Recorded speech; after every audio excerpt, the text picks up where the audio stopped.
Breaking news చూస్తున్నాం. తెలంగాణ నుంచి ఖాళీ అయిన రాజ్యసభ స్థానానికి కాంగ్రెస్ అభ్యర్థిగా అభిషేక్ మను సింఘ్వీని ఏఐసీసీ అధికారికంగా ప్రకటించింది. బీఆర్ఎస్ నుంచి ఎన్నికైన కె కేశవరావు తన రాజ్యసభ సభ్యత్వానికి రాజీనామా చేసి కాంగ్రెస్లో చేరడంతో ఆ స్థానం ఖాళీ అయింది.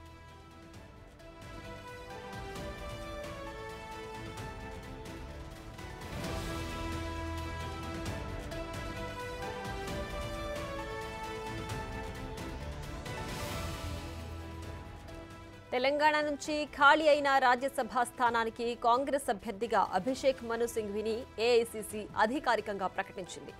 బీఆర్ఎస్ నుంచి ఎన్నికైన కె కేశవరావు తన రాజ్యసభ సభ్యత్వానికి రాజీనామా చేసి కాంగ్రెస్లో చేరడంతో ఆ స్థానం ఖాళీ అయింది.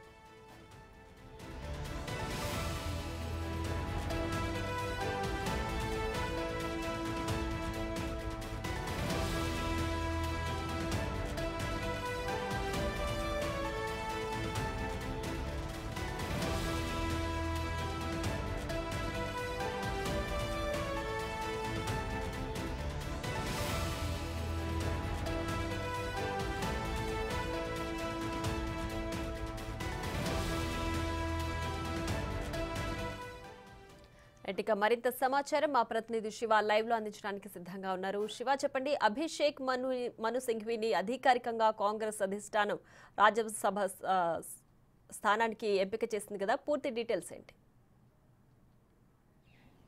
రైట్ ప్రియా, కొద్దిసేపు క్రితమే కాంగ్రెస్ పార్టీ అధ్యక్షులు జాతీయ అధ్యక్షులు మల్లికార్జున ఖర్గే తెలంగాణ రాజ్యసభ సభ్యత్వానికి కాంగ్రెస్ రాజ్యసభ సభ్యత్వానికి రాజ్యసభ అభ్యర్థిగా అభిషేక్ మను సింఘ్వీ పేరును దాదాపు ఖరారు చేసినట్లుగా అధికారిక ప్రకటన అయితే విడుదల చేశారు. ఇక ఈ రోజు నుంచి నామినేషన్ ప్రక్రియ ప్రారంభం కాబోతోంది. 21వ తేదీతో నామినేషన్లకు చివరి తేదీ, 22న నామినేషన్ల పరిశీలన, 23న నామినేషన్ ఉపసంహరణ ఉంటుంది. తర్వాత 27వ తేదీన ఎంతమంది అభ్యర్థులు నామినేషన్ దాఖలు చేశారనేది కేంద్ర ఎన్నికల సంఘం అభ్యర్థులను మొత్తం 12 స్థానాలకు ఇప్పుడు ఉప ఎన్నికలు జరగబోతున్నాయి.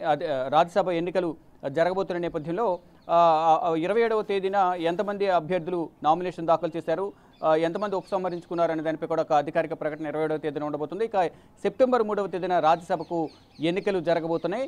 అదే రోజు సాయంత్రం 4 గంటల నుంచి 5 గంటల మధ్యలో కౌంటింగ్ జరగబోతుంది. కౌంటింగ్ జరిగిన తర్వాత అభ్యర్థులకు సంబంధించి అంటే కొన్ని చోట్ల ఏకగ్రీవం అయ్యే అవకాశాలు కనిపిస్తున్నాయి, కొన్ని చోట్ల ఎన్నికలు జరుగుతాయి. కాబట్టి ఎన్నికలు జరిగిన చోట ఏ అభ్యర్థి విజయం సాధించారనే దానిపై కేంద్ర ఎన్నికల సంఘం అధికారిక ప్రకటన చేయబోతుంది. ఇక అభిషేక్ మను సింఘ్వీ విషయానికి వస్తే గతంలో హిమాచల్ ప్రదేశ్ నుంచి కూడా రాజ్యసభ అభ్యర్థిగా పోటీలో నిలిచారు. కానీ అక్కడ హిమాచల్ ప్రదేశ్లో కాంగ్రెస్ గవర్నమెంట్ ఉన్నప్పటికీ అక్కడ బీజేపీ అభ్యర్థికి సపోర్ట్ చేసేందుకు అంటే అభ్యర్థి అక్కడ సరైన బలం లేకపోయినప్పటికీ బీజేపీకి అక్కడ అభ్యర్థి నిలబెట్టింది. ముందుగానే ఒప్పందం కుదుర్చుకున్న దాని ప్రకారం కాంగ్రెస్ సంబంధించిన 6 ఎమ్మెల్యేలు అక్కడ బీజేపీ అభ్యర్థికి ఓటేయడం, అక్కడ కూడా టై కావడంతో అటు అభిషేక్ మను సింఘ్వీకి ఇటు బీజేపీ అభ్యర్థికి మధ్య టై అయింది. కానీ అక్కడ ఒక టాస్ ద్వారా అక్కడ అభ్యర్థి గెలుపును నిర్ణయించేందుకు ఒక టాస్ వేశారు. టాస్ వేసిన నేపథ్యంలో అక్కడ కూడా అభిషేక్ మను సింఘ్వీ ఓటమి పాలైన పరిస్థితి కనిపిస్తుంది. ఈ నేపథ్యంలోనే ఇక్కడ తెలంగాణలో ఇటీవల బీఆర్ఎస్ పార్టీకి రాజ్యసభ సభ్యత్వానికి రాజీనామా చేసిన కె కేశవరావు రాజీనామా చేయడంతోనే ఇక్కడ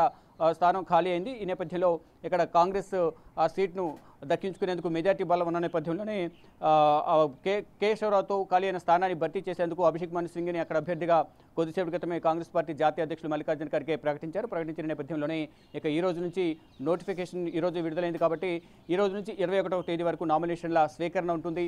22న స్క్రూటినీ, 23న ఉపసంహరణ ఉంటుంది. 27వ తేదీన ఎంతమంది అభ్యర్థులు పోటీలో ఉన్నారనే దానిపై కూడా అధికారిక ప్రకటన కేంద్ర ఎన్నికల సంఘం చేసే అవకాశం కనిపిస్తూ ఉంది. Thanks for the updates.